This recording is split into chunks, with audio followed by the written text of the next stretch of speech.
welcome to my channel. I'm Liana with Music Academy International Inc.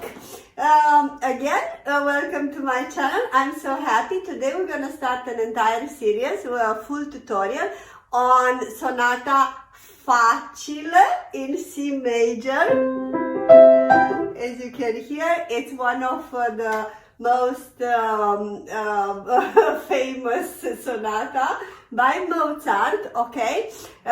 It's called facile, that means easy, though it's not so easy. It is an intermediate sonata. I usually use this sonata for those that it's kind of the first sonata that I'm using a little bit more advanced for my students. It does have a lot of scales and a lot of arpeggio on the left hand, and it does require some level of technique as well. So in this tutorial, I'm not gonna teach you the notes, as there are many other tutorials on the YouTube teaching you exactly the notes, so I'm not gonna do that. Instead I'm gonna give you more tips how to achieve this technicality sections, and how to do the interpretation, especially on this sonata. I do have another video on my playlist, so do check that. Not only that, there are over 150 videos with a lot of tutorials, different tutorials, including Turkish march. But I do have a video in which I'm explaining exactly what means a sonata. So today we're gonna start first having an overall of the exposition, and then we're gonna try to divide in couple of sections and couple of different videos, okay? So here it's the main theme. I'm gonna start first analyzing what's happening here. This is the main theme. Right? It goes all the way till here. Then it's coming the secondary theme here.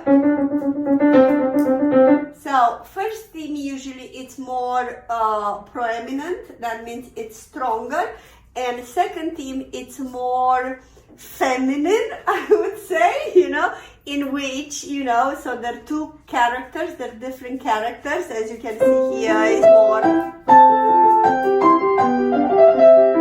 And then the second theme is this one. And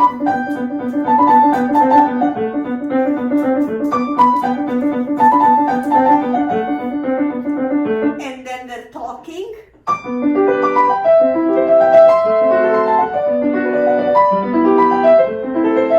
And then to the end, we having a little coda.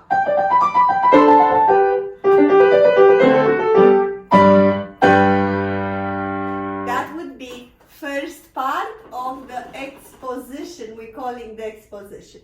So right now, let's start straight into the subject. I'm gonna start here with the left hand. So left hand has regular Alberti bass, as it's called, like it is a broken chord.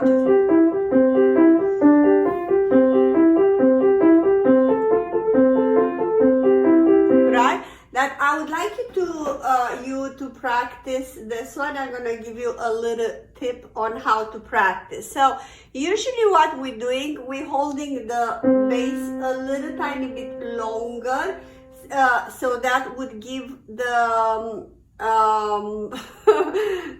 left hand a little bit more texture, or you can place a little bit of an accent, but very little bit,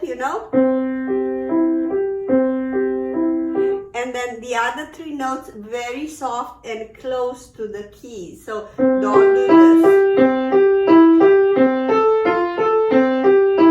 So not that. So it will be this.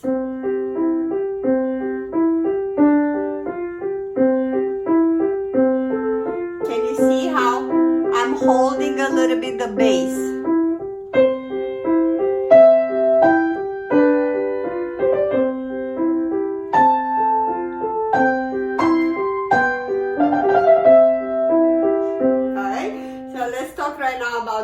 hand. On the right hand, voicing.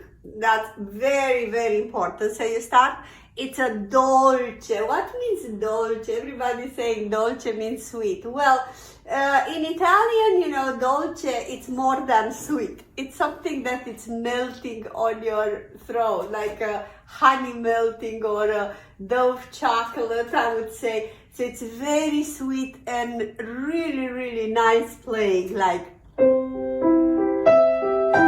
you see, I'm doing a little bit of crescendo, going into the B and resolving, right? So crescendo, go. And then more on the A. Next phrase. Go higher and then you coming back. Right? So again, crescendo.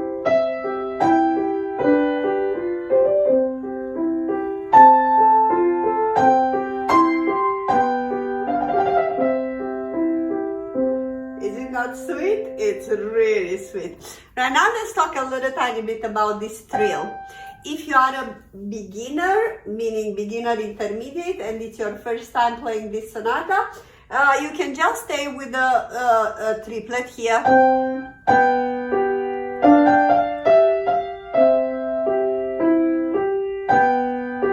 3 notes on this one, 2 notes on this one.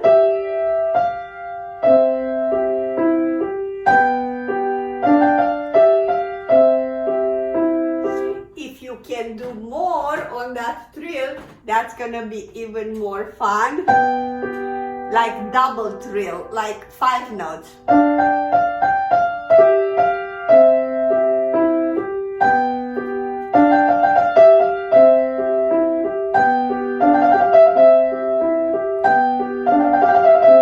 now I did 3 of them, right? So whatever it's your level, it's gonna be fine. So if you are to the beginning, don't worry too much, just do it simple, because that works as well. Alright, right now, balancing the hands.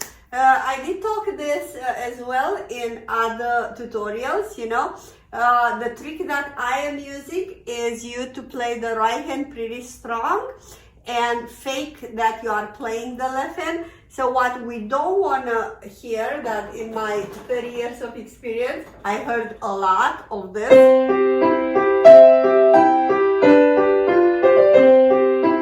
That means I'm dying if I'm hearing this. So how to balance the hands and make this softer? I would go right hand louder and then left hand faking it.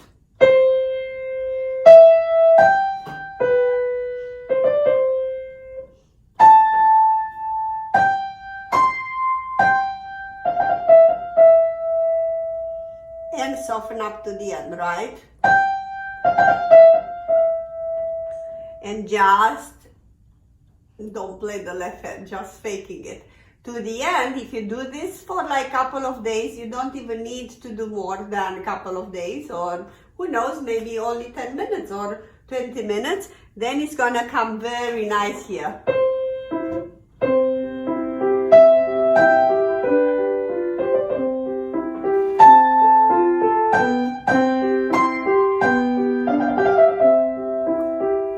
And then we're having the scales. In these first 4 measures, you know, in Mozart time, we don't have many, the pedal was not as developed, and it's not like in Romantic time when Chopin and Liszt is using it a lot of pedal. So in this situation, Mozart, we don't use as much pedal, maybe just a little bit on the beginning, here a little bit, and nothing else. Everything gotta make it up from the fingers. Maybe here a little bit, but very touched. Right? And then we're having these scales. Piano crescendo.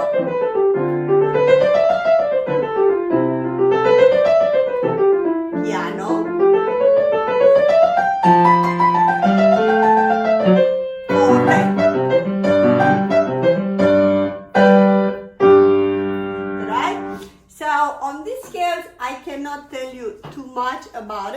you just, they're simple scales. Pay attention to the fingering every time you're going down, descending. It's number 4 here. 4, 4, 4.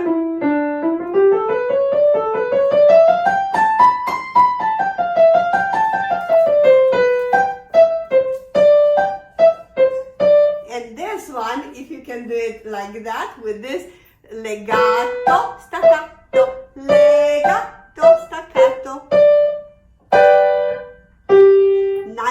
Nicely cute. So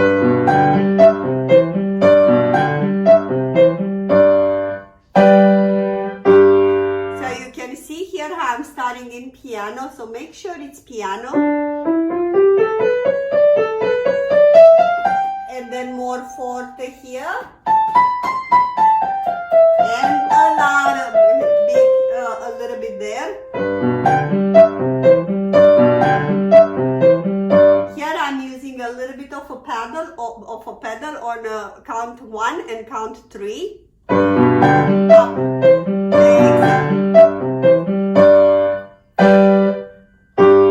right? So let's talk about this left hand arpeggio. So you have these chords. So first I would suggest you to do the chords until you really on the left hand. You are really good at it, at this switch.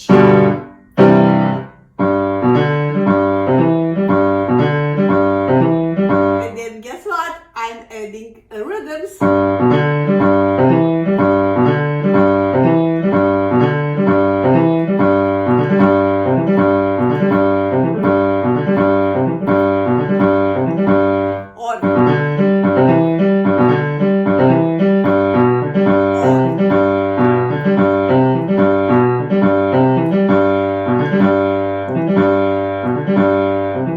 As you can see, I'm grounding really good the pinky.